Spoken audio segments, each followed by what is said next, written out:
Welcome to everybody on here. I can see a lot of people, and our host is here. Welcome, Maya Famodu. I am Toby Iyonda, and I'm representing Mahogany Digital Marketing and Branding Agency. I'd like to know you guys. Kindly introduce yourselves to each other. Put your name, your workplace, where you're viewing from in the chat box. While we do that, this is an interactive session and we would like to know each other on first name basis. If you can hear me, could you give a thumbs up? Could you raise your hands, wave your hands? If you can hear me. Thank you, Omotoke. I can see you. If you can hear me, please raise your hands. If you can hear me properly. Thank you, Yewande. Thank you very much. So I would like you to indulge me in putting your names in the chat box, where you're viewing from, what you do. We have a lot to learn today from our guests and also from each other. So let's ensure our networks are good, our batteries are charged up, and our devices are in good condition. Without further ado, let me tell you what we do at Tech in Hills. This is a support group for women in tech. We interact, it's very interactive. We encourage each other's growth and development in the tech space. And we are doing this under the umbrella of Treford Groups. Treford Groups is a consulting agency for African youth in the tech space in Africa. So you can head over to their social media pages, Instagram, WhatsApp, Facebook, Twitter, and then you see a lot of opportunities out there for the African youth. But here at Tech in Hills, we are only ladies. It's just a platform for ladies. So if you're a guy on here and you're listening, please find the exit button. This is only for ladies. Thank you, Simi. I can see your post. Simi's from Lagos. She's currently a student placement agent at a customer support manager. We're happy to have you here. Without further ado, we would like to welcome our guest, Maya Famodu. She is the founder of Ingressive Capitals, a $10 million venture capitalist fund targeting early stage startup across sub-Saharan Africa for key tech markets. Then she's also the founder of Ingressive for Good, which is a non-profit organization on cultivating technical talents and resources for the African startup ecosystem. You're welcome, Cynthia. Also, she is the founder of Ingressive LLC, which is a market operation firm that has assisted more than 50 international companies to establish the startup in Africa. At this point, I would also like to mention that Maya has been recognized as the Forbes 30 Under 30 entrepreneur. Outside of work, Maya loves to exercise. She loves to ride her motorbike and dance and travel. I would like to welcome Maya herself. She would be speaking live and direct to all of us here. Ladies, please join me in welcoming Maya Famodu.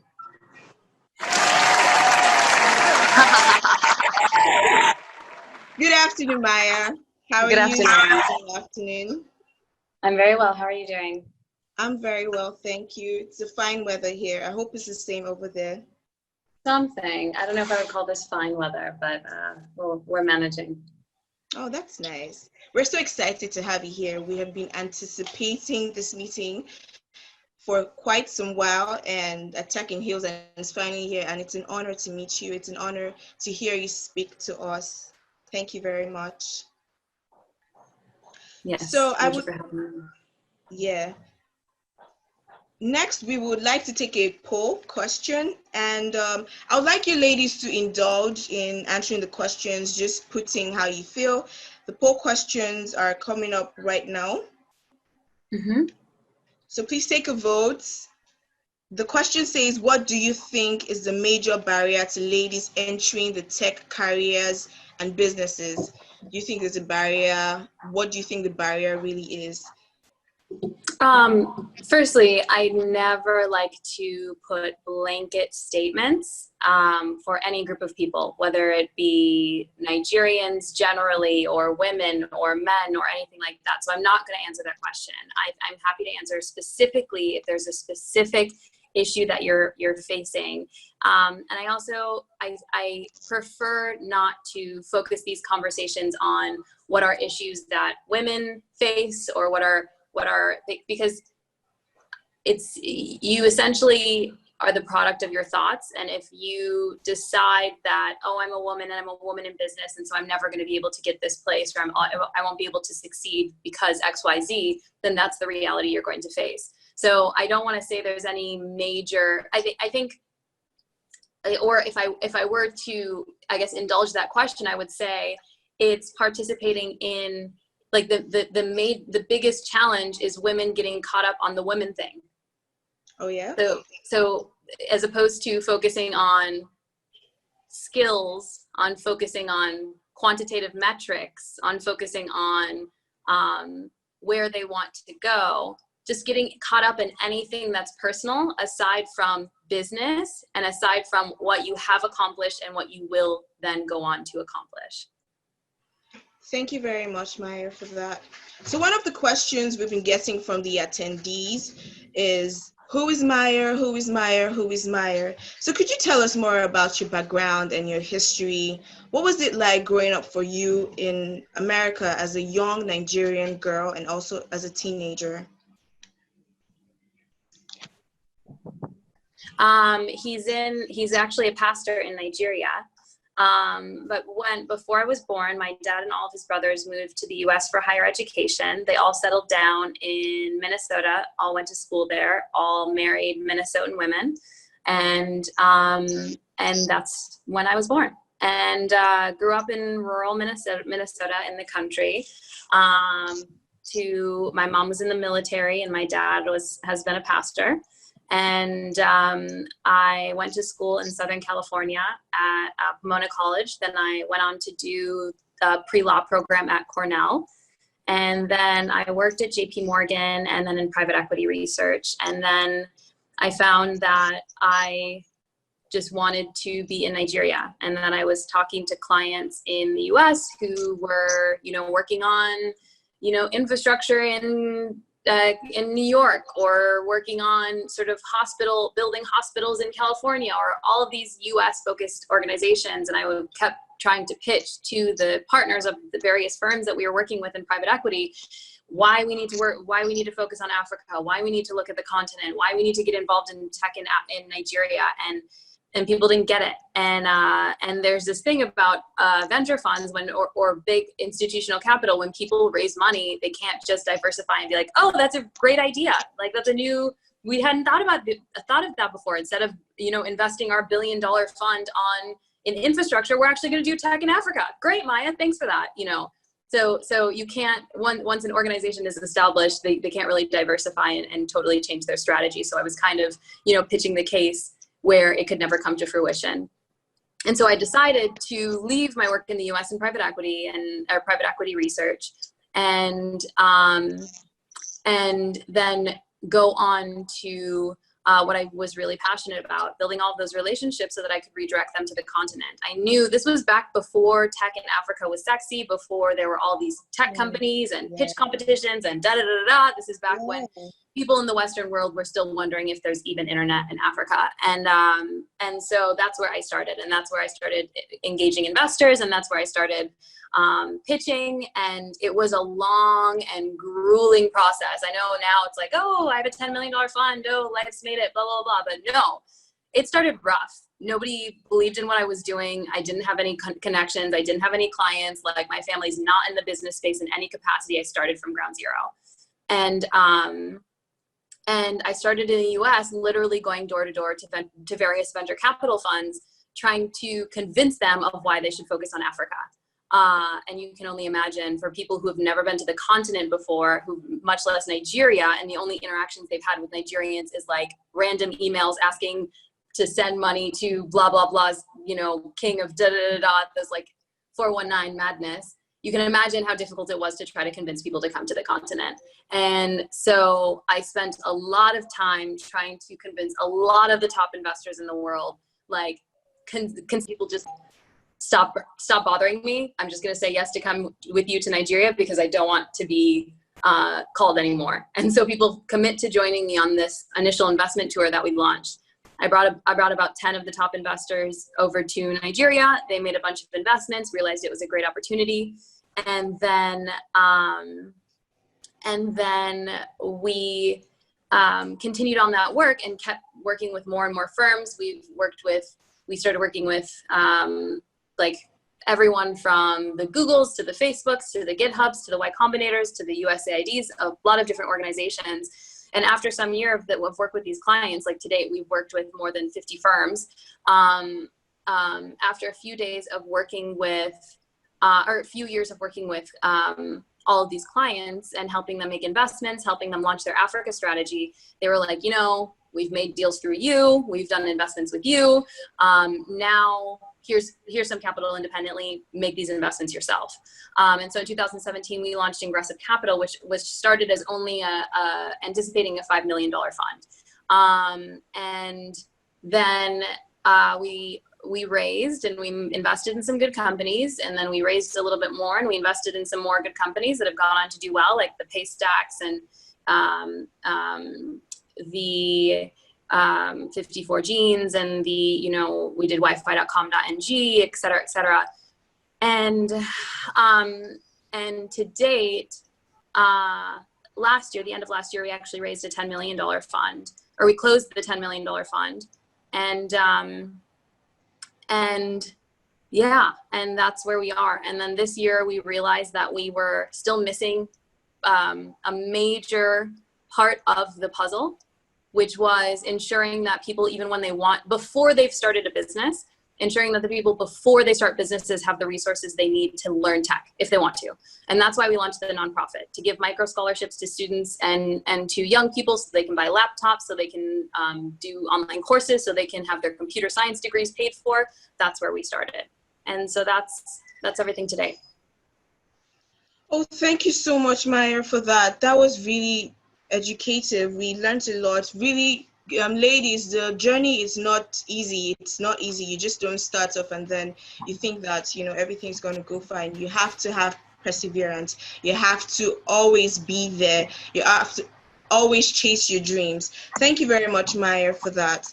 According to your bio, it says that you graduated from Pomona College and you enrolled in a program. I would like to know, what was the transition like from graduation up until you launched Ingressive Capital? What was your journey like? What were the challenges you faced towards that journey and before you started the Ingressive Capital? Could you share with us? So yeah, the story was not an easy one. And I was really lost for a long time. I knew in undergrad, I worked at JP Morgan, and I knew that I wanted to do something in finance, but I wanted to do something in finance that was focused on empowering people who were smart but didn't necessarily have access. And so I thought if I went to go work for JP Morgan or a big institutional fund, that I could just convince them of an opportunity that they didn't realize, that they were just investing in and withholding wealth and building wealth in sort of established communities that already had it. I thought like I was going to go in and, teach people about Africa and teach people about Nigerian opportunity and get them to, convince them to, create a new strategy. But of course, that's not how the machine works. And pioneers or people who are building new spaces and new verticals don't do it from within established organizations. Typically, it's something that you have to go out and suffer, and go from step one and grind for many years and it's not sexy. It's hard work. So I worked at JP Morgan and then private equity research, and I started Ingressive with the money that I had saved up, which wasn't much, mind you, from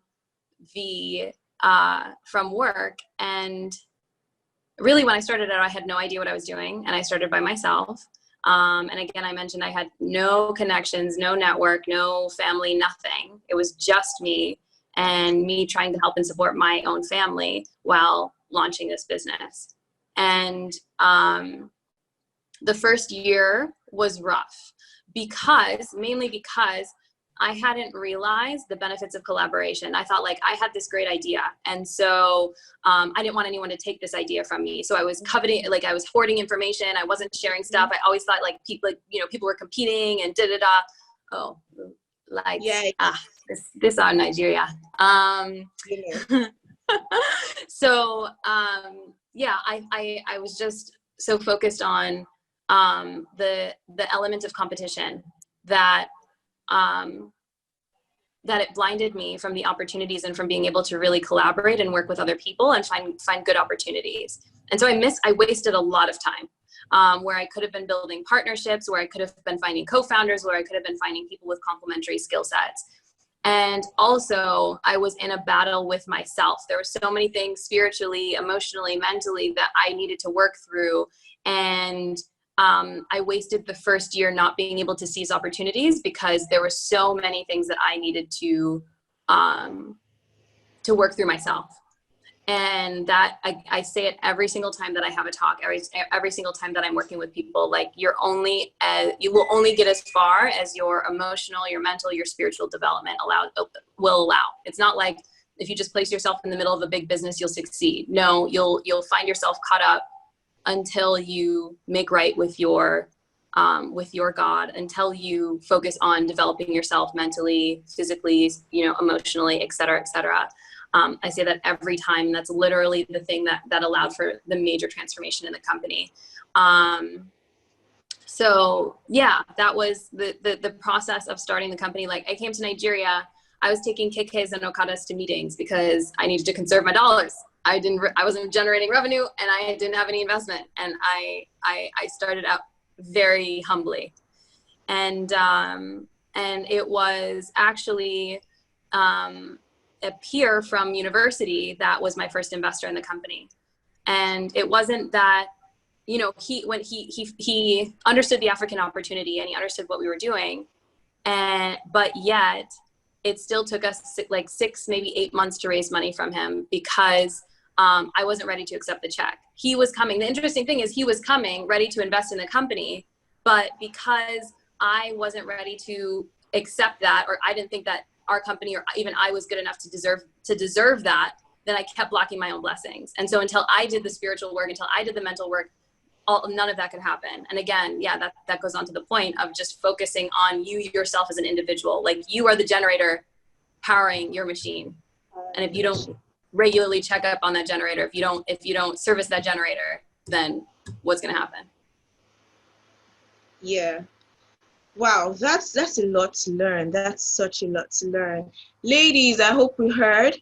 We can't do this on our own. Many of us would think, oh, we have this brilliant idea. I mean, I want to do it all by myself. I want it to be in my name. Yes, of course, but people, you need to learn how to collaborate with people. We're in an era of collaboration. We have to look for people who are lacking, who have the resources where we don't, and then they make up for it in some way. So we can actually take that home. Thank you again, Maya. Mm-hmm.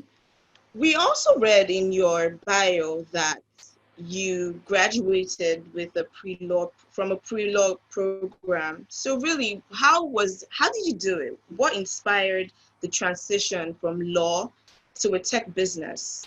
How did you do it?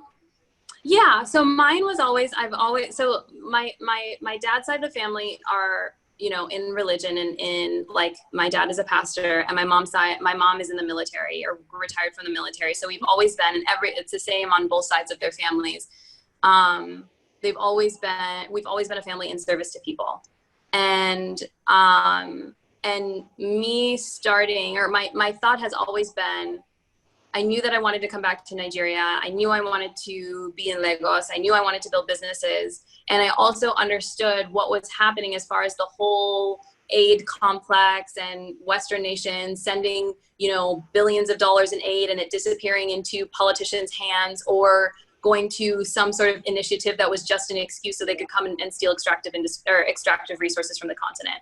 And I was like, that's not what's going to happen in the next generation. And how do we ensure that that doesn't occur again? And the way that I understood that was initially was thinking it was through regulation. Like, how do you give people in the society the strength to advocate for themselves, and also to build up the regions where they're living? How do you give people agency? And I first thought it was through regulation. Okay, we can, if we just, I'll go into law because it will allow me to create the regulations and the policies that will drive business. I first thought that policy was what created business and what created the ways that economies functioned. And then I realized, after working at JP Morgan through the, mortgage banking crisis, and seeing all of the government billion-dollar bailouts to some, these massive investment banks and other businesses in the US, I grew to understand that it was exactly the opposite. That those who hold the most wealth in a society also then hold the most power, which means they can bend and or create regulations and policies that benefit their values and their aspirations and their business incentives. And so I also understood that if you can make generating wealth easier, if you can make entrepreneurship, which is ownership, if you can make entrepreneurship and ownership easier, then you can give voices to a lot more people in society, which just by the nature of more people having voices and more people having wealth and more people having power, that will allow the society to change itself.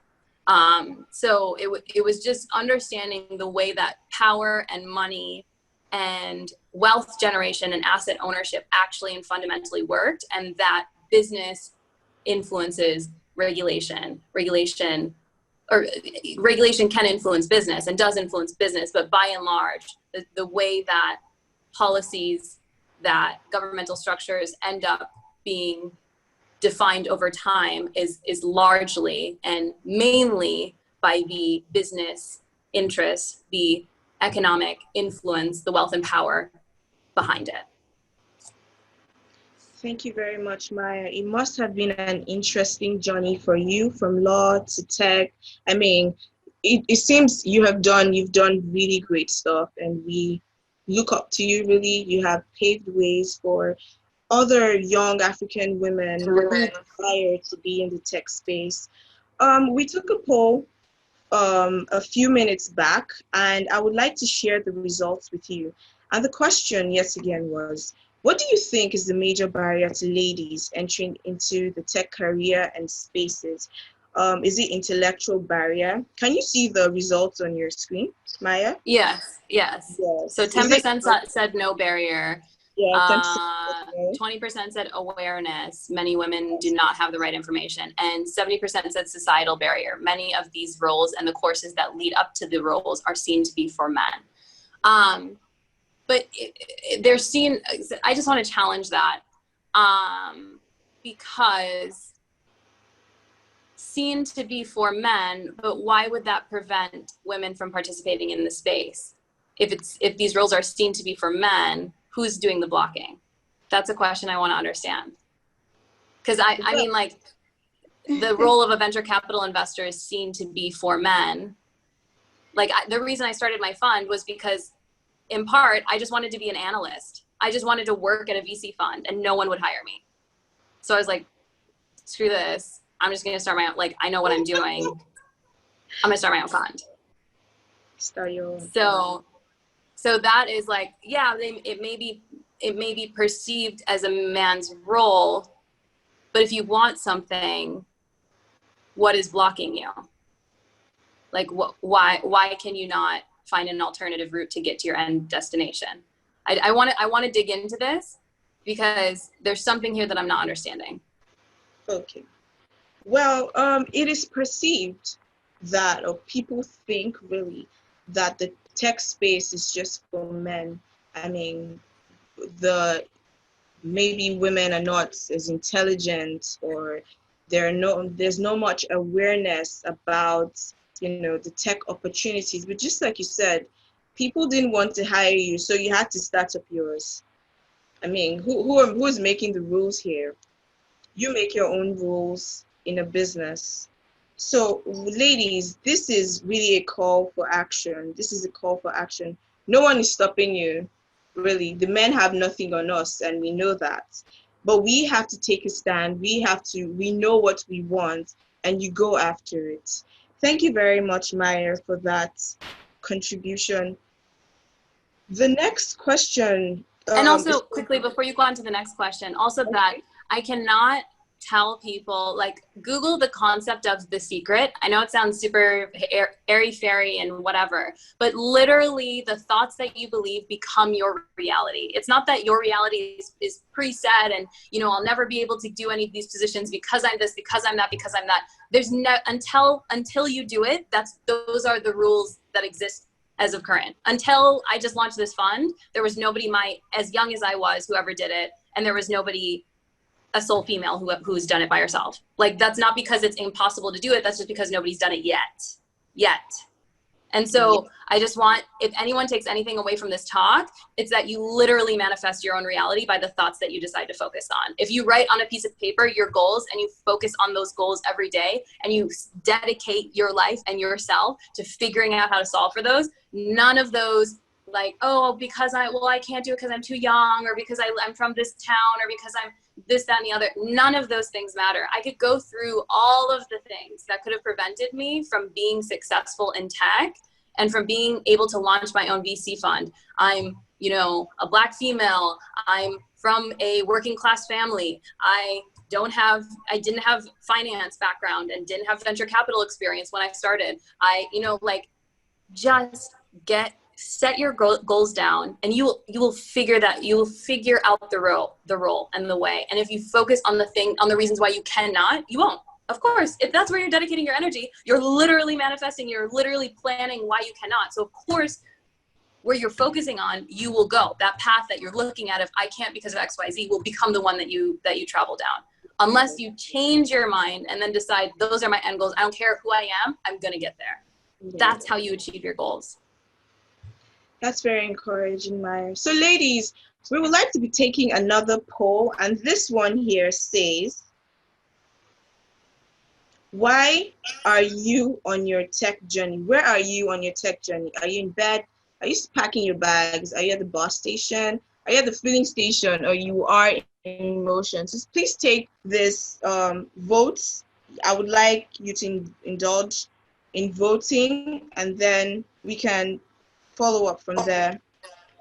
Maya, we also have seen a lot about Ingressive in the online. We've seen a lot, and we like to ask, why Africa? What's the keen interest? It seems that Ingress shows a lot of interest in Africa. Why Africa?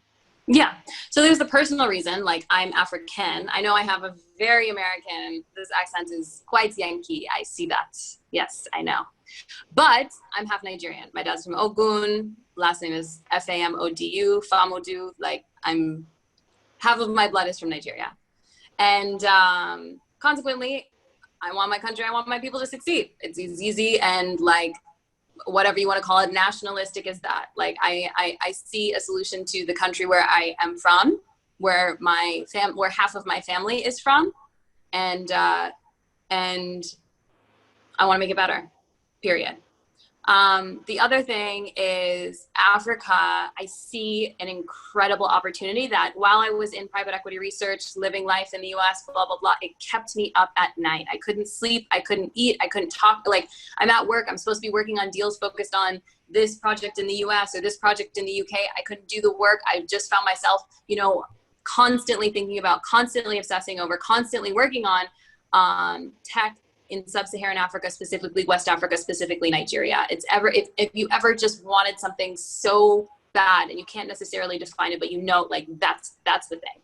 someone, something, it doesn't matter. That is what I felt when before I built Ingressive, before I even knew exactly where I was going. Like, it was keeping me up. It was stopping me from eating. It was like, I was obsessing about it. And I would say because 70% of the population, there's like, what, 1.2 billion people now, probably, 1.3, whatever. And you have over 70% under the age of 35. And you have this massive young population, 25% youth unemployment. And so I'm looking at these numbers, and of course, now 93% plus mobile penetration, 650 million more mobile users, which is more than the US and UK combined. So a bunch of people with internet, a bunch of people with phones, a bunch of people unemployed.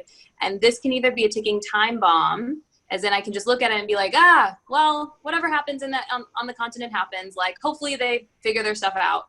Or I could know that there's no way I know that I have the access and the resources and the foresight to be able to build solutions to change some of these demographics. And instead of making sub-Saharan Africa, instead of making Nigeria, or allowing it, just, praying for it from my place from my apartment in New York, instead of just looking at it from afar, knowing that I actively engaged and contributed to the betterment of my country. And there's no way, there's a 0% chance that I could just sit and live my life and let whatever happens. I know that I could use my connections to build jobs, to create wealth, to change people's lives fundamentally, with access, with connections, et cetera, et cetera. There's no way I could have just let that happen, or could have ignored that and not let that happen.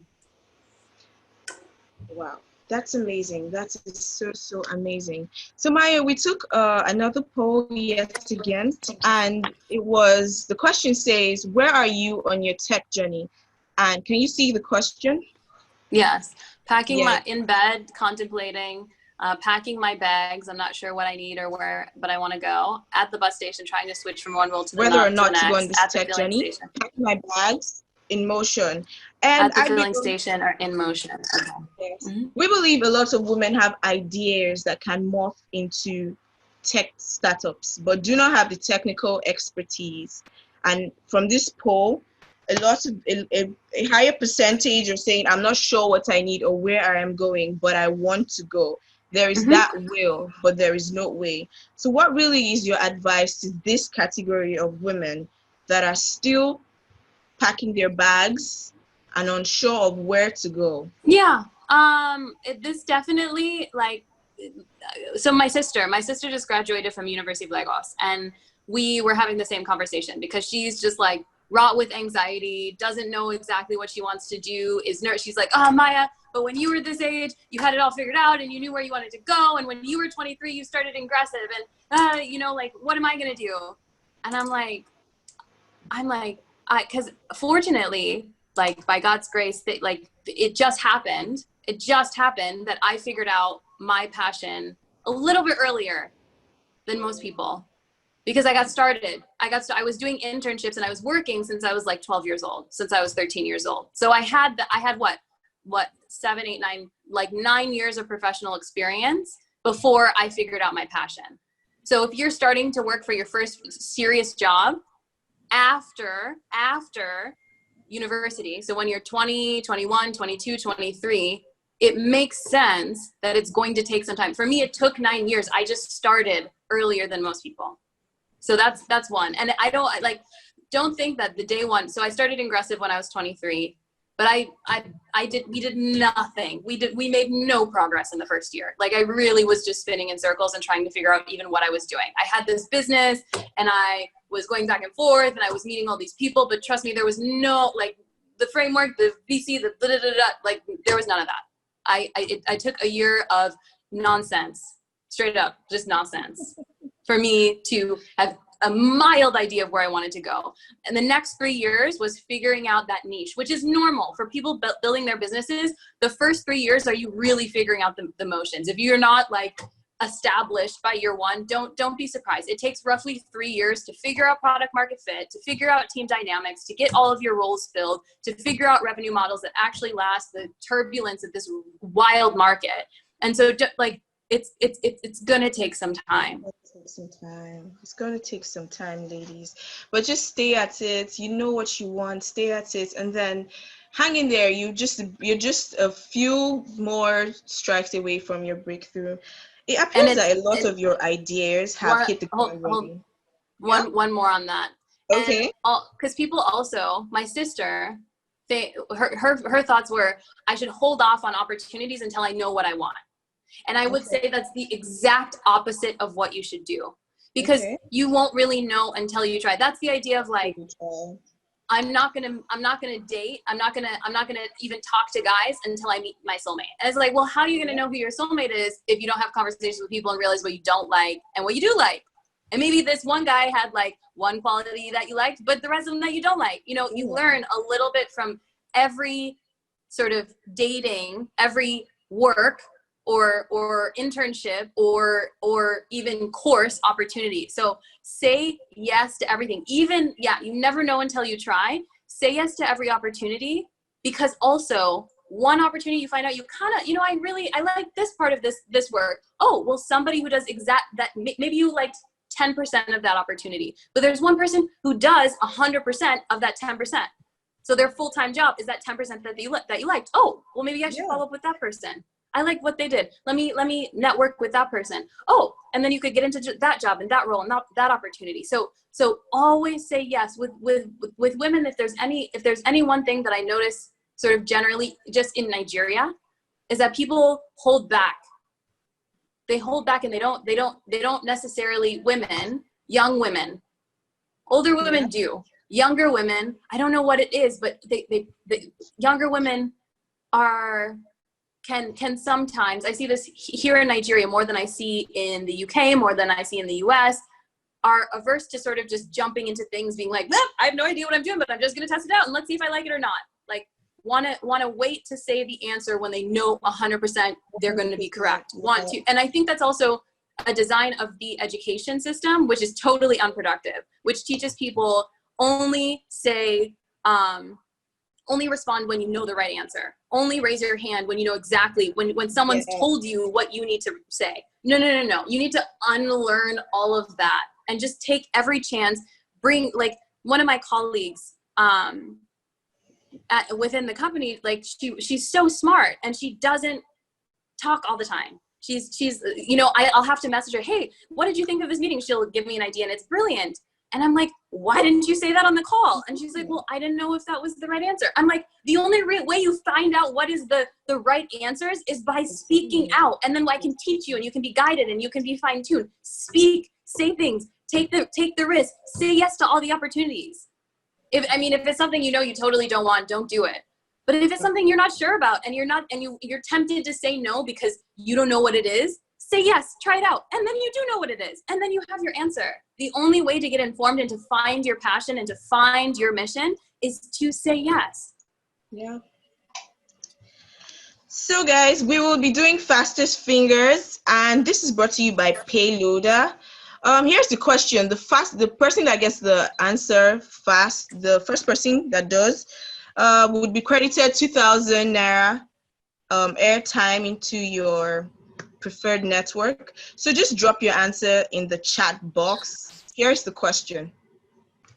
And also, I just saw the word guilty in the chat group, and I just want to say, like, guilt and shame are such useless, very useless emotions. They're so useless. Shame, I really think, was a construct that was created to hold women down. I don't think there's any real and legitimate and useful purpose for shame. And guilt just keeps you from acting. It keeps you from changing circumstances. It's not helpful. What is guilt going to do? It's just going to make you sit by yourself, not want to change anything, be concerned about acting, feel bad. Those are not things that are going to get you along on your journey. So when I understand those emotions come up because, I experience them too. We're not perfect beings. We can't just, overnight be like, never going to feel that way again. But just like, don't let yourself stay in that place. Don't let yourself stay in the place of guilt and stay in the place of shame. You're not doing anything wrong. By getting the wrong answer, you can find the right answer. Just do, keep doing. That's what I had to say to that one. Thank you very much, Maya. It appears that there are lots of your ideas that have hit the ground running. Ingressive Capital, Ingressive for Good, Ingressive LLC. What are the other contributions we will be seeing from you in the nearest future? And I don't want to because it looks like, because like the overnight billionaire who took actually 10, 20 years to build what they're building. I also don't want to position it like, oh yeah, I just happened, everything that I created was perfect from day one. No, that absolutely was not the case in any capacity. When I started out Ingressive LLC, it was meant to be. So first I started and I was like, I want to raise a $50 million fund. Like, let's do this. I like not being hired in VC in the real world. I'm going to start it myself. And people were like, no, you're not. You're 23. You have no experience. No one's going to give you money. And so then I started this advisory company. And it took me like a year and a half to get a client, over a year to get my first client. So when people are like month one, oh, my business isn't working, I'm going to give up, No, it takes time. And my pitch, when I started out, what we were offering totally changed because I learned over that 1 year, it was actually 1 year of research into what people actually want in the sector where I'm building something. At first, I went in with a hypothesis. People want to come to Africa because they just need someone to do the paperwork on major transactions. No, people are looking for experiences, and you can weave in the investment into those experiences. And people invest in the early stage because they have trust, and you build trust through experiences. And so my business transformed from one of like a brokerage firm, to essentially investment tourism, a tourism company where I could bring investors, give them experiences so they would build trust so they could close investments. And that's the only thing, like that slowly, so yes, to say the businesses found their footing over time, but Ingressive LLC is 6 years old. It's not from last night. It's 6 years old. The first 3 years the first 1 year was nonsense. It was research. It was me wasting my own money. Not wasting my own money. Of course, I needed to do the research. The second year, I was generating some revenue. The third year, I had a team, and we were able to work together to do this together. And we started hitting scale and getting growth. The fourth year, I was able to open Ingressive Capital. So that's like 4 years of doing the exact same, of having the exact same goals, pursuing the exact same mission. It took me 4 years. This wasn't 2 days, 6 months, 6 weeks. An investor just came because I said I wanted to do this thing. No, it takes time. So moving forward, Ingressive nonprofit. I don't know. Moving forward, I don't know if I wanted to do anything else on that yet. No, but no, we're actually going to be raising. We're going to be raising a significantly larger fund 2 for the fund. So Ingressive Capital Fund 1 will be deployed over the next year and a half. And then we're targeting a $50 million fundraise for Fund 2. So I will be raising a much bigger fund, which will be, predominantly focused on Nigeria and then elsewhere across Africa. And we're going to be doing much bigger deals in the tech space. That's lovely. So we intend to see, or we are looking out to see a lot more. So I would like to take a question. We're running out of time. So I would like to take just one question that was sent by one of our attendees. And it says that, how do I gather a team of people to work for me as a entrepreneur? Yeah, so that one, think of incentives. That one is, you need to make sure that you're properly incentivizing people. If you're going to, so if you raise a fixed amount of money, or, at the beginning, don't even think about raising, because people are so obsessed with, I raise blah, blah, blah money, I raise blah, blah, blah. One, it's hard. And two, you don't realize that when you raise money, you have to pay it back. If it's debt, you have to pay it back with interest. But the most expensive type of money is actually venture capital money, because venture capitalists, I'm not expecting a 1x or a 2x, 300% return. I'm expecting 100 to 1,000% return in all of the deals that I'm investing in. So So be conscious. Yeah, it's all nice and simple on paper. Oh, I'm only giving away 5-10% of my business, da da da. You have to pay that back. The money that when you start generating money, when you make your exit and you think, oh, I'm going to get, 50 million in the bank, da da da, but you've given away 70% of your business, you've given away 80% of your business, all that money is going to go to somebody else. The sweetest money, I heard this a while ago. The sweetest money you will ever get, that you will ever make in your life, is the one from your customer, because you don't have to pay it back. You make money from your customer after all of your inputs. That profit is yours. You invest in your money, you buy your nice car, you do what you want. The sweetest money you will ever make in your life is from your customer. So from day one, paying attention to margins, paying attention to unit economics, building your financial models. You don't know how to do it? Google. Google is the answer for everything. Google, how do I build a financial model? How do I create a balance sheet? How do I pay attention to cash flows? How do I build profits? How do I increase my margins? Pay attention to all these things. So, and to answer your question about how do I incentivize a team? How do I build a team? Once you've figured out the economics on the first side, the most important side, because you need to know how much money you're going to have in order to pay the operational expenses, employees. Yeah. Employee salaries, right. Exactly. All of those things you need to take into consideration. So when you know how much you have and you start looking for these, or you start placing these jobs, so maybe you're making crazy money and maybe you can just pay people and they're happy with the salary alone and they'll give you infinite hours and you have no questions. But typically that's not the case. Typically when you're starting out, you have to pay small salary. You have to start, you have to start small with people.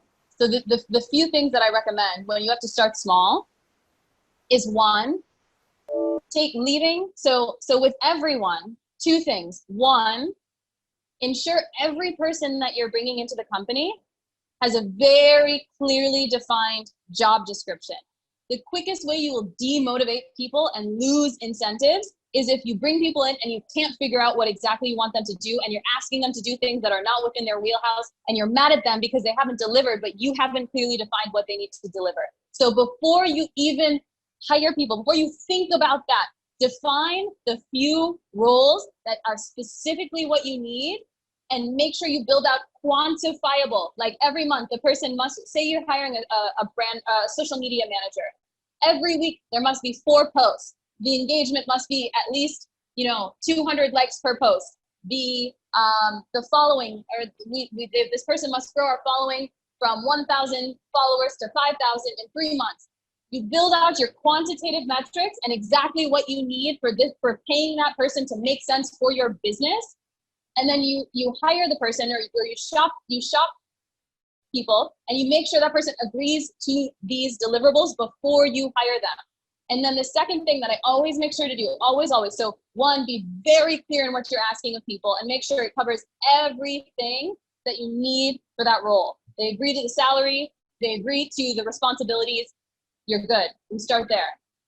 And then I have the second thing, always make sure you bring everyone on a 3-month consultant basis. That's because you want to test out, can this person actually do what they say they're going to do?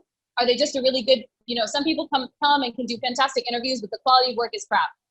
So you don't want to commit long-term. I say hire slow, fire fast, okay? Hire slow, fire fast. So you have these deliverables, the person's agreed to it, you hire them, you bring them on for 3 months, 3-month trial, very clear what they need to accomplish in that 3 months in order to get the full-time job offer. And so when it comes time to decide whether you're going to hire them full-time and give them a real part of your company, set up with stock options or what have you, you and they both, before you even have the conversation, know whether they are going to or not, because they have the responsibilities, they know if they've completed them or not. That's it. And so those two things, very clear roles and responsibilities, and number 2, 3-month consultant basis before you hire people on full-time. And so when you do desire to hire them on full-time, that means they've accomplished everything, they're a good fit with your team, it's very clear, the dynamics with them work well, they're on top of their work, they're responsible, and they're competent, they're really adding to the business. Then you incentivize them with equity. And you can Google this, go online, how much do I offer a new employee or a CTO or a COO or a founding member? Is this a founding member or is this an employee? Is this like a salesperson or is this a technical person? You can Google all this stuff, find it all online as far as how much equity, so ownership in your business, you should be offering people you bring on. And then when you do offer them ownership in your business, don't give it up front. The way you structure it, write this down, you guys. You use a 1-year cliff and 3 to 4 years of, oh, sorry, my cat just jumped on the table. I have a cat. Use a 1-year cliff and make sure that the vesting cycle lasts over 3 to 4 years. 1-year cliff, 3 to 4 years of vesting. That means they don't get all the equity and ownership up front. That means they have to stay incentivized and work with you for years in your business before they actually own something. They need to build something, contribute to your growth before they own. So 1-year cliff, 3 to 4 years vesting. Very, very standard for startups. Does that answer your question? So that's how you can give ownership in addition to salary. So keep people properly motivated in a way that's productive, in a way that's aligned with your intentions for the business. And then the very last thing I would say is have individual conversations with people about their short-term and long-term goals. You can hire someone into a position, but if you don't know what they actually want to do, you might find that they're completely demotivated no matter how much you're paying them. And you can find also that you can incentivize people and get people very excited about their roles if you're putting them in a position where they're learning something they want to learn or they're doing something they want to do. People are willing to accept a lot if it aligns with their own goals and missions. One thing I didn't learn at the beginning is that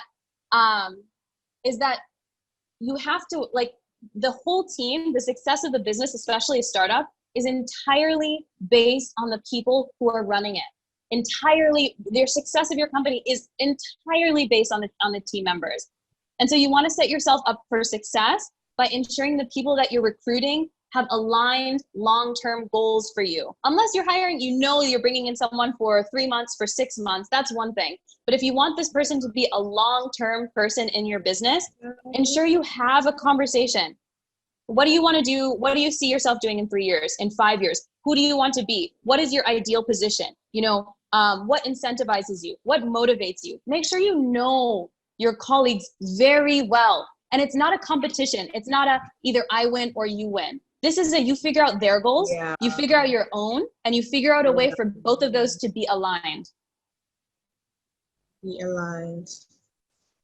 That's a very good one. Thank you, Maya. We are running out of time. So I would like to thank you on behalf of Treford. Thank you for your time. Thank you for sharing your experience with us. It's really a lot we can take from this. It's really a lot we can learn now. I mean, personally, I learned that more opportunities. Yes, thank you very much. Thank you.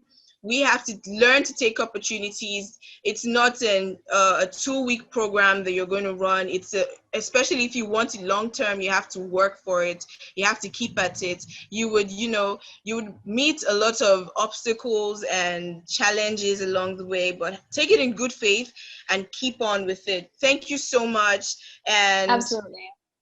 Thank you so much. I'll drop my hold on. How do I send this to everyone?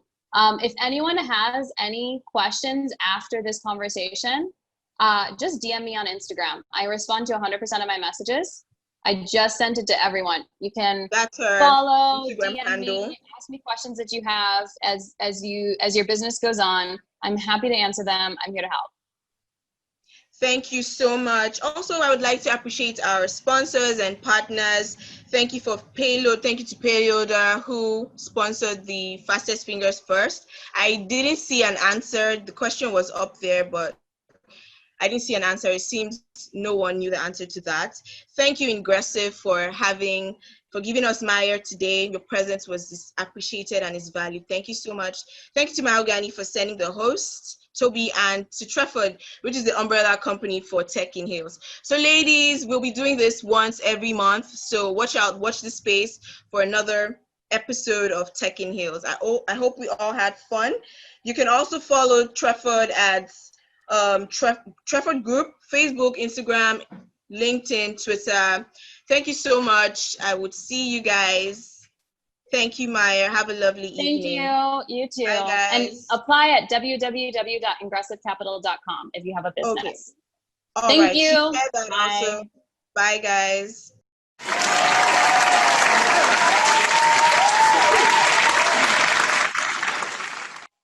She's just a girl and she's on fire.